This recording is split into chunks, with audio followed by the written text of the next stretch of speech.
You guessed it. It's time for a scrub this time. I've been working a lot on the butters and I did do a few sugar scrubs a little while back, but I can't lie. I can't stay away. This is my pineapple mango coconut scrub incorporating all those fruits. So let's get to it. All right, so for this one, we are going to be making a pineapple tea. So basically, you're going to cut it up, use the skin, incorporate everything in it. And I'm using real fresh pineapple, and it is super good, really high in vitamin C. It's really good and refreshing for the skin. It's almost like juice, but a little bit better to formulate with.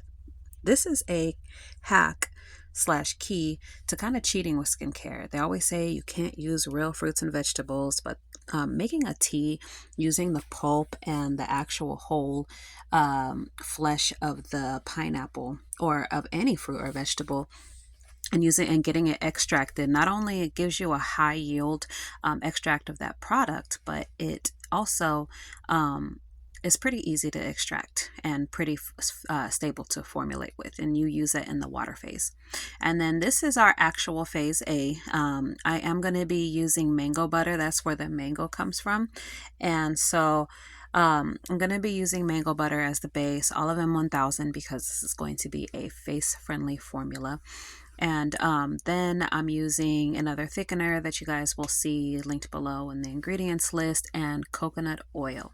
You can use different variants of the fruit extracts, but these I found were the easiest to formulate with. And then so here I have my pineapple tea. Okay, I make sure you want to extract all the pulp and the skin, because then if you have any of that left in there, that will be more difficult to formulate with. And then so my humectant of choice for this one, I'm going to use honey.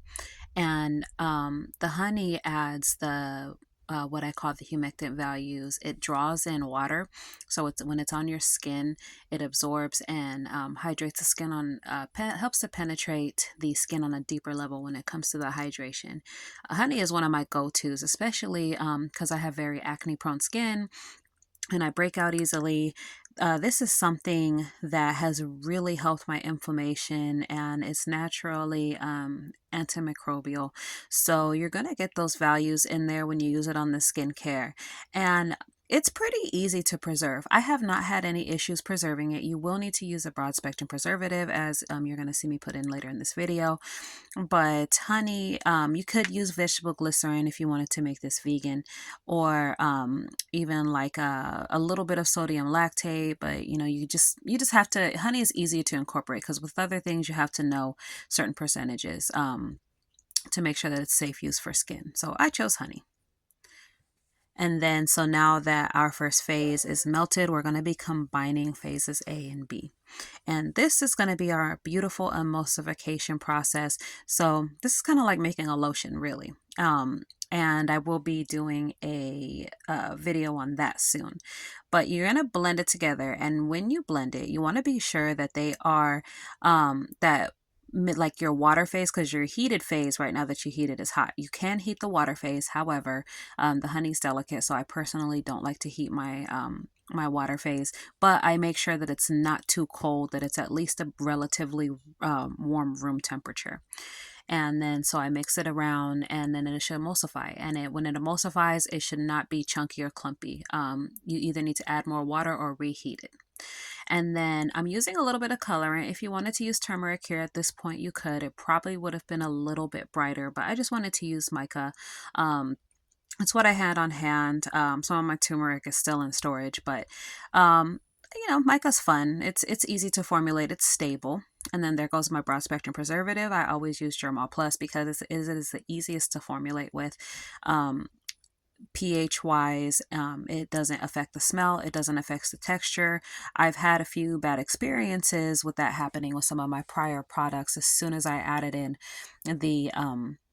the preservative, it fell apart, and usually that has to do with pH and the compatibility of your ingredients. It's really important to know these things, because you want to make sure that your ingredients are compatible, so when you put them in, it won't cause effects like any funky smells. I had that happen too one time. I added a natural like it was Germaben or something natural. It was a natural preservative. And I added it in, and then as soon as I added it in, it made my whole formulation, my whole kitchen smell like rotten eggs. So I kind of strayed away from using that, to be honest. GeoGuard was the name of it. And then so we're going to get our sugar, just regular white refined sugar, and then we're going to add in our emulsion. Now the thing with this is that you can use different types of sugars or a different type of exfoliant, but this is just the easiest to get your hand on. It's super cheap. I got like 10 pounds for $7 at Costco. They always have the best prices, but you do have to add a lot of sugar, okay? Otherwise, for me personally, it just doesn't exfoliate the way that I really like. So you're going to want to add in a lot of sugar. It's going to be probably like around 70 to 80% of your any given formulation that you use with sugar. And then you're going to mix it in. You can use like a whisk, or maybe not a whisk attachment, but like hand mixing attachments to make sure that this goes in smoothly. I'm just mixing it in slowly so you guys can kind of see the transformation of the texture that this goes through, from being like a nice pudding type of emulsion texture to it's what you're going to see, and the end point is going to be like a scrub that has that runniness to it. You guys, this isn't personally foaming. This one specifically is not a foaming scrub, but you can always add like a surfactant. You can add SLSA powder, SCI powder. Those are coconut derived surfactants. You can add cocoa betaine to the water phase.